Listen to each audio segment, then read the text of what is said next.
Welcome in commerce pride myself Arshad Sinwani. अभी तक हम आए हैं ये कि हम लोगों ने इको का टॉपिक पढ़ा, बिजनेस का टॉपिक पढ़ा, बट अब हमारी डेट शीट आ चुकी है तो हम थोड़ा सा अलग आज बात करने वाले हैं कि अब फर्स्ट टाइम हमारे क्या रहे ऑब्जेक्टिव टाइप्स आ रहे हैं, तो किस तरीके से हम लोगों ने प्रिपरेशन करनी है, क्या क्या हमारे तरीके रहेंगे या स्ट्रेटजीज रहेंगी हमारे पढ़ने की, हमारी तैयारी करने की, आज सारे उसके बारे में बात करेंगे। छोटी छोटी माइनर मिस्टेक्स जो हम लोग करते हैं उस चीज़ों पे भी ध्यान देंगे। जस्ट लाइक आप ये लगा लीजिए, इस वीडियो के बाद आप लोगों ने ये देखना है कि आप कहाँ पर स्टैंड करते हैं और किस वे से आप लोगों को करना है और कौन कौन सी आप मिस्टेक करेंगे। ठीक है, तो फर्स्ट ऑफ ऑल तो आप सबको ये पता ही है कि हमारे ऑब्जेक्टिव टाइप्स हैं, मतलब हमारे पास ऑप्शंस आएंगे, हमको उसमें से चूज करना है। तो ये आपका फर्स्ट अटेम्प्ट है, तो थोड़ी सी कंफ्यूजन तो है कि किस तरीके से क्वेश्चन आएंगे, किस तरीके से हम लोगों को चूज करेंगे। बहुत सारी सेम हम लोग ऑप्शंस रखते हैं, तब हम क्या करेंगे, वो सारी बातें हम लोग करेंगे। तो फर्स्ट ऑफ ऑल तो कभी भी एक मिस्टेक मत करना कि रेगुलर एक के बाद 2 3 ऐसे ही क्वेश्चन करते चलो। एक बात बताओ, मानो 3 क्वेश्चन आपको ना आते हो तो चौथे क्वेश्चन में आपका कॉन्फिडेंस कहाँ जाएगा? आते भी आप गलत कर दोगे, इसका मतलब तो ये हो जाएगा ना। तो हम लोगों को किस तरीके से करना है, टाइम के अकॉर्डिंग डिवाइड करना है अलग अलग स्टेज में। मेनली हम करेंगे 3 स्टेज में डिवाइड। कैसे? हम लोगों को टाइम मिलता है क्वेश्चन पढ़ने का, ठीक है, जो आप चलते चलो फटाफट, जो आपको स्ट्रेट फॉरवर्ड क्वेश्चन आते हैं उसके आंसर टिक करते चलो। एक बार टिक टिक टिक टिक टिक करते चलोगे, जो नहीं आता वो गेट इट, उसके ऊपर एक बार टाइम मत लगाओ। फर्स्ट स्टेज जो हम बात कर रहे हैं उसमें उन क्वेश्चंस के ऊपर टाइम नहीं लगाएंगे हम लोग जो हमारे को टाइम कंज्यूमिंग है। जैसे मैथमेटिक्स के होते हैं, किसी को सोल्व करने में बहुत ज़्यादा टाइम लग जाता है, या अकाउंट्स के होते हैं जिसको सोल्व करने में हमें बहुत सारा टाइम लग जाता है। उन चीज़ों को एक बार छोड़ देंगे, जो स्ट्रेट फॉरवर्ड आपको आते हैं आप वो क्वेश्चन करते चलिए, ठीक है, जितने आपको हो जाते हैं ठीक है। उसके बाद सेकंड स्टेज में वो आपको आते हैं लेकिन टाइम कंज्यूमिंग है, आप उसको कवर करो। मतलब ये तो सीधे सीधे क्वेश्चन थे हम लोगों ने लगाए।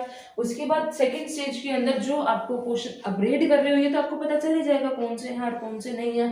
जो क्वेश्चन आप सोल्व कर सकते हो लेकिन टाइम लगता है उसको करो। तीसरे स्टेज में जिसपे आप लोगों ने तुक्के लगाने, मतलब आप लोगों को नहीं पता कि उसके अंदर क्या आएगा, हम थोड़ा सा एस्टिमेशन लगा के, कई क्वेश्चंस होते हैं वैसे तो ये स्टेज आए ही ना, आपको सब आता हो, लेकिन हम इन 3 स्टेज के अंदर डिवाइड करेंगे।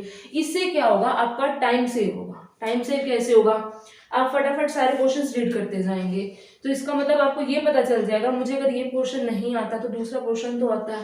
आपका कॉन्फिडेंस डाउन नहीं जाएगा। अगर आपका कॉन्फिडेंस डाउन नहीं जाएगा तो इससे क्या होगा, जो आपको नहीं भी आता होगा ना कहीं आप उसको भी ठीक करके आओगे। इसलिए 3 स्टेजेस के अंदर डिवाइड किया। फर्स्ट जो आपको आता है फटाफट रीड करें, टिक करते चले। सेकंड जो आपको आता है लेकिन टाइम कंज्यूमिंग है उसके अंदर इंक्लूड करें। और तीसरे के अंदर जो आपको नहीं आता, क्योंकि देखो जो नहीं आता वो तो हमने एस्टिमेशन लगाना, लास्ट में अगर हम ऐसे भी भर देंगे तो भी तो हमको है तो अंदाजा ना, इसलिए इसको सबसे लास्ट में रखा गया। दूसरा, जब आप करोगे एमसीक्यू तो आपको कौन सा मेथड अडॉप्ट करना है। देखिए, अगर मैंने ये क्वेश्चन पढ़ा, मुझे मान लो आता है, फिर तो मैं सीधा टिक लगा लूंगी, कोई दिक्कत ही नहीं है। बाय चांस मुझे लगा लो ये क्वेश्चन नहीं आता, तो मैं ये देखूंगी कि इसमें से कौन सा पार्ट नहीं है।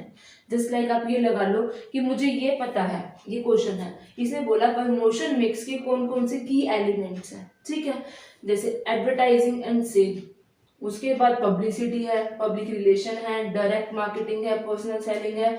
इसमें से सबसे पहले मैं ये देखूंगी कौन सा नहीं है।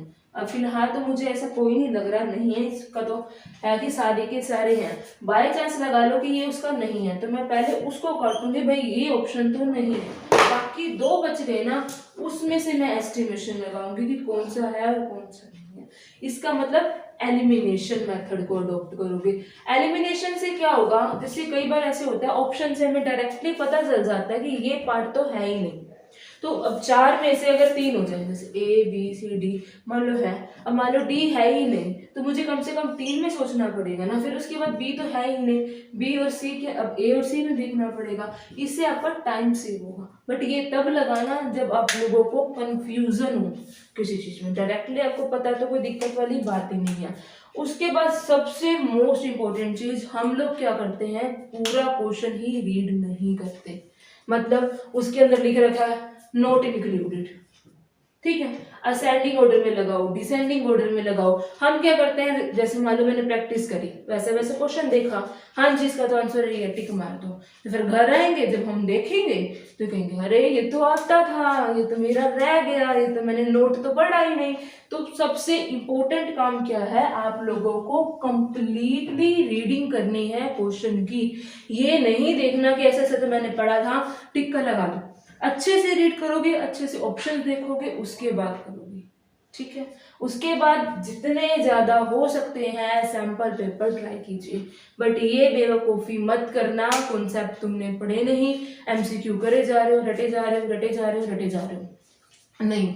सबसे पहले जो सबसे इम्पोर्टेंट है, आप मटेरियल को रीड करो। मतलब नॉर्मल सी बात है, आना तो उसी में से ही है ना। हाँ, ये हर टीचर आपको प्रेफर करेगा कि आप बहुत सारे सैम्पल पेपर ट्राई करो। वो तब प्रेफर करेगा, उसको पता है कि आपने सारा सिलेबस कर लिया, आपको सिलेबस आता है, अब फटाफट आप अपने सैम्पल पेपर एमसीक्यू, क्योंकि जितनी ज़्यादा आप प्रैक्टिस करोगे उतनी ज़्यादा आपकी स्पीड इंक्रीज होगी। अब हमने लिखना नहीं है, हमने टिक लगानी है। टिक लगाने के लिए हमारे को ज़्यादा से ज़्यादा प्रैक्टिस करनी है, तो पता ही है ना, जितनी ज़्यादा हम लोग प्रैक्टिस करेंगे उतने ज़्यादा हमें अचीवमेंट मिलेगी। तो जितने हो सके उतने सैम्पल पेपर ट्राई करें, पर वो सैम्पल पेपर्स उठाना जिसको आपको आंसर पता हो, ठीक है, कंफ्यूजन क्रिएट नहीं करनी है, ठीक है जी। उसके बाद अब नेट पे OMR शीट आपके पास अवेलेबल है, 1-2 प्रिंट आउट निकलवाइए, उस पर ट्राई कीजिए। क्यों, इससे आपको वहां पर कितना टाइम लगता है। अब मान लो मुझे शीट भरने में कितना टाइम लग रहा है, मुझे ये चीज़ तो देखनी पड़ेगी ना। तो उसके लिए 1-2 बार आपको प्रैक्टिस करनी पड़ेगी। आपके स्कूल वाले करवा रहे हैं, बहुत अच्छी बात है, नहीं करवा रहे तो भी कोई बात नहीं, बट आप प्रिंट आउट तो निकलवा सकते हैं। 1-2 प्रिंट आउट निकलवाइए, अच्छे जितने मर्जी निकलवाइए, और प्रैक्टिस करिए, बार बार बार बार बार बार प्रैक्टिस करिए कि आप क्वेश्चन रीड करते हो, उसको भरते हो, कितना टाइम आपको लगता है। ये चीज़ आप लोगों को बिल्कुल ध्यान से देखनी पड़ेगी अगर आप 40 में से 40 लेना चाहते हैं तो। क्योंकि अब तुम्हें क्या करनी है, स्मार्ट स्टडी करनी है। हम ये देखेंगे कहीं से भी हमारे नंबर नहीं कटने चाहिए। उसके बाद है कि बहुत सारे ऐसे बच्चे हैं, जो भी मैंने बात करी थी, कि वो लोग क्या करेंगे, सीधा एमसीक्यू की तरफ भागेंगे। मैम ये बता दो कौन सी बुक पढ़े, मैम कौन सी बुक के एमसीक्यू करें। पर उससे पहले आपको जो सबसे बेसिक काम करना है, उसका कॉन्सेप्ट क्लियर करना है। जब आपको इकोनॉमिक्स का ई ही नहीं पता होगा तो कौन सी बुक रट लोगे और कौन सा फायदा हो जाएगा। पहले पढ़ो, चैप्टर रीड करो, NCERTs low.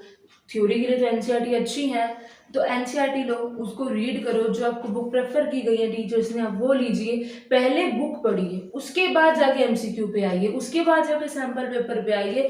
But maximum sample paper भी आप लोगों को करने हैं, ताकि आपकी स्पीड इंक्रीज हो सके।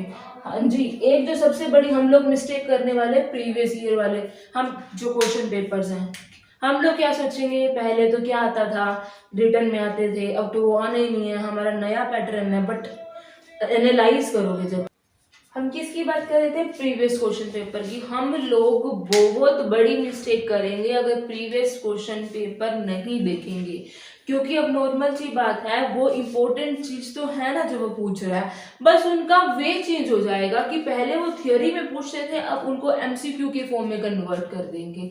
बट प्रीवियस क्वेश्चन पेपर को एनालाइज आप लोग जरूर से जरूर करेंगे, उसी से ही आपको पता चलेगा कौन से मोस्ट इंपॉर्टेंट है पढ़े, किस किस तरीके से क्वेश्चंस आ सकते हैं। तो इस चीज को एनालाइज करना आप बिल्कुल भी नहीं भूलेंगे। लास्ट एक ये कह सकते हो कि एक तुक्का लगाने वाली बात है, बट एक मतलब एक एस्टिमेशन है कि जब भी ऑल द बॉल आता है 90% आपका वही आंसर होता है। मैंने 100% नहीं बोला, 90% बोला है, क्योंकि फर्स्ट तो अगर आपको आता हो तो कोई दिक्कत ही नहीं है। जैसे मैंने ये एग्जांपल लिया, ठीक है, इसमें क्या है, ऑल द अबव है। जब मुझे लग रहा है ये भी मिलता है और ये भी मिलता है, तो अब मुझे लग रहा है ये 2 क्वेश्चन है तो ऑटोमेटिकली तीसरा भी होगा। अब 2 तो अकेले होने से रहे, तो 90% चांसेस होते हैं जब आपके ऑप्शन में ऑल द अबव हो तो 90% वो आ सकता है, बट ये कंफर्मेशन नहीं है, एक एस्टिमेशन है। उसके बाद लास्ट में जो आपने क्या करना है, मैक्सिमम टू मैक्सिमम प्रैक्टिस करनी है विद द टाइम वॉच। इसका मतलब क्या है, मैंने एक सैंपल पेपर उठाया, मान लीजिए मैंने इकोनॉमिक्स का एक सैंपल पेपर उठाया, ठीक है। अब कितने मिनट मिलेंगे मुझे, तो 1.5 घंटा मिलेगा। तो अब यहाँ पर मैं क्या करूंगी, बीच में ना मुझे उठना है ना मुझे ये करना है कि मैंने 10 क्वेश्चन कर लिए मैं बाद में करूंगी, मैंने 20 क्वेश्चन कर लिए मैं बाद में करूंगी, नहीं, पूरा मुझे 1.5 घंटा लेना है। और 1.5 घंटे में मैं कितने क्वेश्चन अटेम्प्ट कर सकती हूँ, ठीक है, किस क्वेश्चन पे मुझे कितना टाइम लग रहा है, स्टेजेस को मैं आसानी से डिवाइड कर पा रही, मैं नहीं कर पा रही, जो हमारी OMR शीट है उसको फिल करने में मुझे कितना टाइम लग रहा है, ये सारी चीजें आपको प्रैक्टिस करनी पड़ेंगी। तो आप ये प्रैक्टिस करोगे विद टाइम वॉच कि आप 1.5 घंटे के अंदर कितना कंप्लीट कर पा रहे हो सकता है आप पहला ट्राई करोगे तो उसमें 2 घंटे लग जाए, हो सकता है कि आपको 1 घंटा लग जाए, हो सकता है आपको पूरा 1.5 घंटा लगे, लेकिन आपको प्रैक्टिस करनी पड़ेगी। ये चीज आपके 2-3 फायदे हैं। फर्स्ट, आपको टाइम पता चल जाएगा, आप स्टेजेस में क्वेश्चंस को आसानी से डिवाइड कर पाओगे, आपको OMR शीट भरने में कितना टाइम लग रहा है ये आप देख पाओगे। तो इससे क्या होगा, ओवरऑल आपकी क्या होगी, स्मार्ट स्टडी होगी कि आप कॉन्सेप्ट क्लियर कर रहे हो, MCQ भी कर रहे हो, बट अच्छे से उसको अटेम्प्ट भी कर रहे हो, क्योंकि अटेम्प्टेशन भी एक बहुत बड़ा पार्ट होता है। दूसरा, कभी ये गलती मत करना, पहले क्वेश्चन कर रहे हो उसी के अंदर आंसर टिक करते जा रहे हो, भाई मैं लास्ट में करूंगा, OMR शीट में लास्ट में भरूंगा, और बाय चांस ये लगा लीजिए आपके पास टाइम नहीं बचता तो उस टिक की कोई वैल्यू नहीं रह जाएगी। इट मीन्स कि आपने 40 के 40 क्वेश्चन कर लिए, ठीक है, आपके क्वेश्चन पेपर पे आपने टिक लगा दी है, कोई दिक्कत नहीं है, ठीक है ना। बट बाय चांस आपको टाइम नहीं मिलता, अगर मान लो 40 में से आप 30 ही भर पाए OMR शीट पे, तो आपके मार्क्स तो 30 के हिसाब से लगेंगे ना। मैं ये नहीं कह रही कि एक क्वेश्चन करो फिर भरो, 10-10 की एवरेज ले लो, 10-10 की नहीं ले लेते, 15-15 की एवरेज ले लो, 5-5 की एवरेज ले लो, कैसे भी आप कर सकते हो, लेकिन लास्ट पर मत छोड़ना, ये मिस्टेक मत करना, ठीक है जी।